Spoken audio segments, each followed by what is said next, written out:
Hello and welcome to Breakfast All Day. I'm Matt here with Alonso and Christy.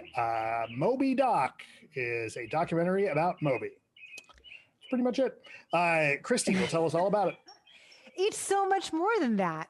Because one thing I like to do on this show is I like for us to talk about music documentaries. And so frequently they are, as we saw last week with the one about Pink, just like lengthy infomercials. I mean, they're so frequently just purely celebratory of their subjects because, of course, the subject has agreed to do them and the record labels serve as gatekeepers. And so it's all supposed to be like rah rah, like they pretend to be pulling the curtain back to show you the real person, but it's all quite calculated. But with this, like, of course, Moby agreed to it. He's a co-writer on it. He is very much front and center in it. But it's so weird. It's so tonally and structurally weird and thrilling the whole time that I dug it. And off the top, he even says, like, why would I want to do a movie about myself?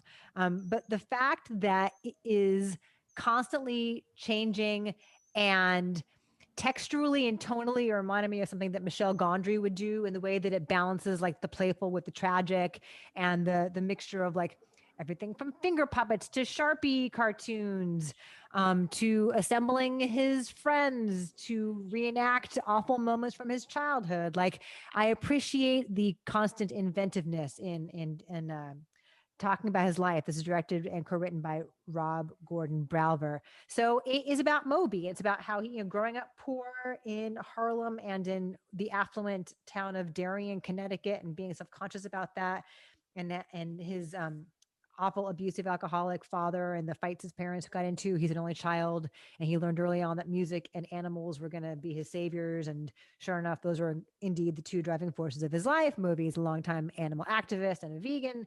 He has a vegan restaurant on the east side of LA.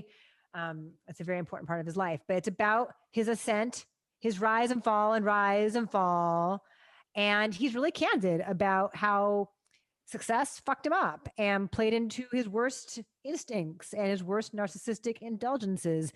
And again, that does not necessarily seem novel. We hear a lot about that from artists who overcome addiction and have more clarity about themselves, but just the candor and the willingness to bear himself, I thought was really cool and informative. This is not really a traditional music documentary in that you're not going to learn a lot about his process.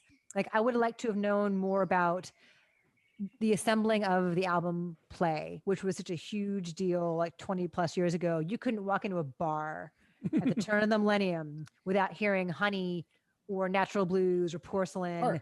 Every single track on that album got licensed for something. Right. And that's something else too that we don't talk about at all in this movie, which is that he sold licensing to all these songs for commercials. So like you want to buy a Volkswagen, like there's a Moby song in the background to inspire you to do that. Also nowhere in here does the name Natalie Portman get mentioned. There's some stuff that maybe he might have addressed, but for the most part, this is such a breath of fresh air compared to what most music documentaries are like that I was really into it the whole time and I dug it.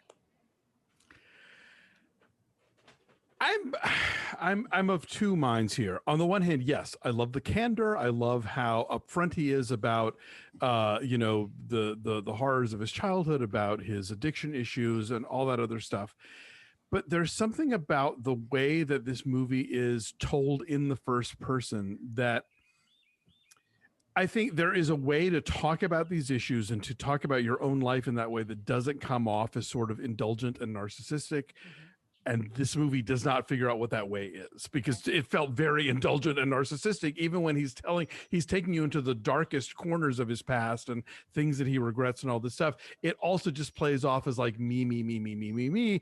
And I think if this is a documentary that begged to be told in the third person, that begged to have somebody else's point of view, sort of talking about Moby's life, having Moby, give interviews or whatever, but like it's so centered on him and so focused on him that it just becomes like someone cornering you at a party and telling you terrible things about themselves that you never asked to know.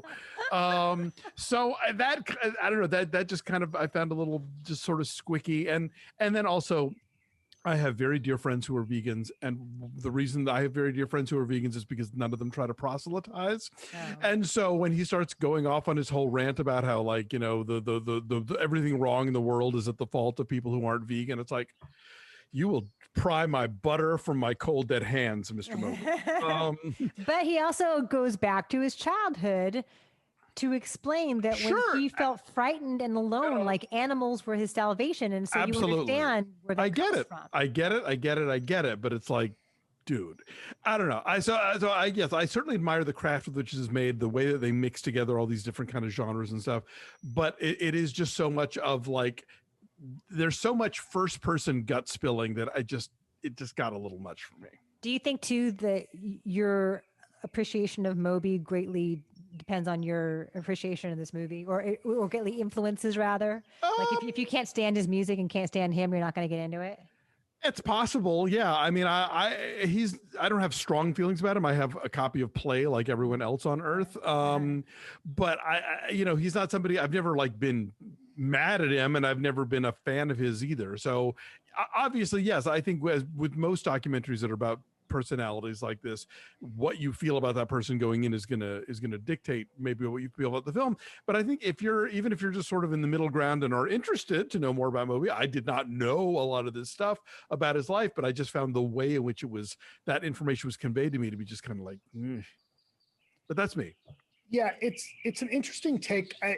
Once you start thinking about it and think what you take away from it and the message he's trying to get out there, it is just as planned and just as curated as any of the other music docs that we've seen, because you're not seeing raw footage of him fucking around. He's telling you the stories, right? It's not like there's, video of him having a temper tantrum, which I'm sure somebody's got someplace, right? Like, all of this, he has less of a filter than the other other musicians we've talked about, but it's still his filter. But it looks like there's less of a filter, right? Because he's talking to the camera and he's presenting, and it's very much like, I'm an addict. I've done these things. Here's the crazy shit that I've done. I mean, it's less of a filter in that he's willing to cop to this stuff and like bring it right into the story. Right. Cop to the stuff that he's comfortable talking about. Right. Also true. Right. It is a very interesting and unexpected way to tell this story. And I think it's pretty good. But there is a lot of stuff that kind of is left out. Like, yes, you're right. It is this, you don't get anything from his process, right? Which is okay, fine. That's a take. But when he talks about like how he made all these terrible decisions and you can see part of being an addict, like the chase of fame and the acclaim. And he talks about this is like so bad for him. Right. And it's so dangerous. And then but it keeps cutting to him playing songs from Play with an orchestra in front of an audience. And it's a little like, and starring in a film in which he is front and center, right. So it's like, fame was so terrible. Let's talk about me more, Right. The other issue is he sets out at the beginning, like right up front, why would you do this? Why would someone do this? And then he never answers it. And that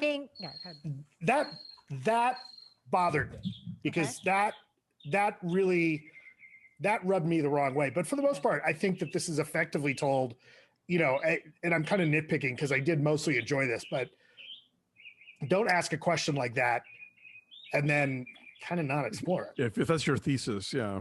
I would argue that there are two ways in which he answers that question. One is with the David Lynch interview. David Lynch is a good friend of his. They became friends when he remixed the the Angelo Badalamenti Laura Palmer theme for the song Go, which was his first big international hit. So he and David Lynch have been friends for like decades.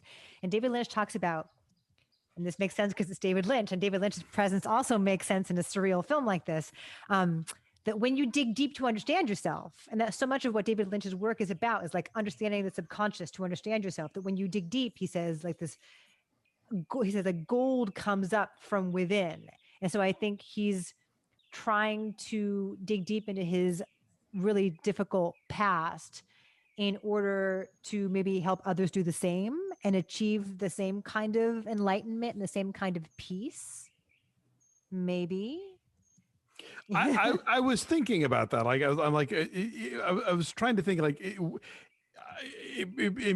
was trying to give the movie enough slack to be like, is this movie going to mean something to people who might be struggling with the same issues, and they'll look at this and they'll think there's a way out of it, and it's like maybe, but it's like it's also like there's something such a weirdly specific thing in terms of like, yes, I squatted in a factory for years, but but it allowed me to have a music studio, and so I don't know. I mean, I guess maybe all stories about people who don't die from this stuff and who become like recovering alcoholics and recovering drug addicts, that's always going to be inspirational for somebody. But I don't know that in and of itself justifies the entire existence of this film.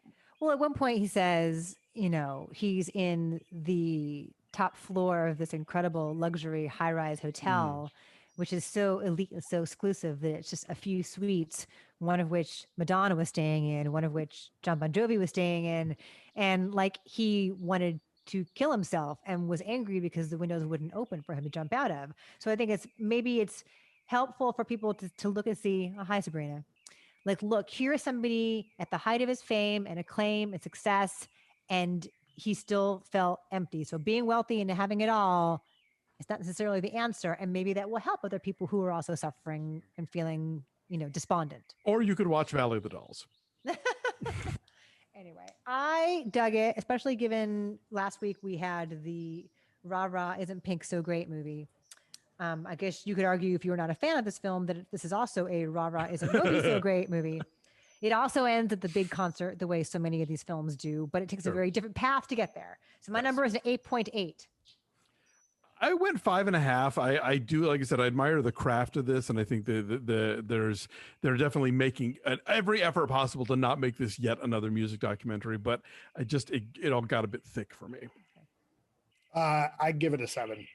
It's all right, and I'm not. It's just similar to other movies. Like it leaves me while I'm in it, I'm digging it and watching it. But the more I thought about it later, the more it's like, hey, wait a minute. Okay, our number is 7.1. The Moby Doc is out there streaming for your enjoyment, and I think it's also theatrical. Okay. I was hoping you knew. All right. Thanks for watching, everybody. Like this video, subscribe to our YouTube channel. Check us out on the social media at BeFastAllDay on Twitter, Instagram, and Facebook. Why not subscribe to our Patreon page? We're doing so many fun things over there. We're recapping The Handmaid's Tale. We got Loki coming up in a few weeks. This week, we're doing our monthly off the menu item where we let our listeners pick our subscribers rather pick a film that we've never reviewed on the show before. And so we'll be talking about Chloe Zhao's directorial debut, Songs My Brothers Taught Me. So that's going to be great. And you can only get it if you are a subscriber to our Patreon at patreon.com/BeFastAllDay. Oh, Christy, what's coming up on Marvel Mondays? Thor Ragnarok. Ooh. Which is such a fun one, which is one of my total favorites. Of course. And it's just, I like all the weird ones. I like Doctor Strange, and I like this, and I like the Guardians movies. And we just sat on the couch and we laughed. It's so much fun. And I can't wait to hear you and Nick talking about the horniest spaceship in the galaxy. Oh, the horniest spaceship. Where he has his orgies, where Jeff Goldblum. Yeah, Jeff Goldblum's like pleasure ship or whatever. Oh, that went whoosh, right over Nick's head. So we didn't talk about that. Excellent. All right. Listen, thanks for watching, everybody. Thanks for listening. However you got to this thing. Have a great week. Take care of yourself and each other. We'll see you next time. Bye. Bye.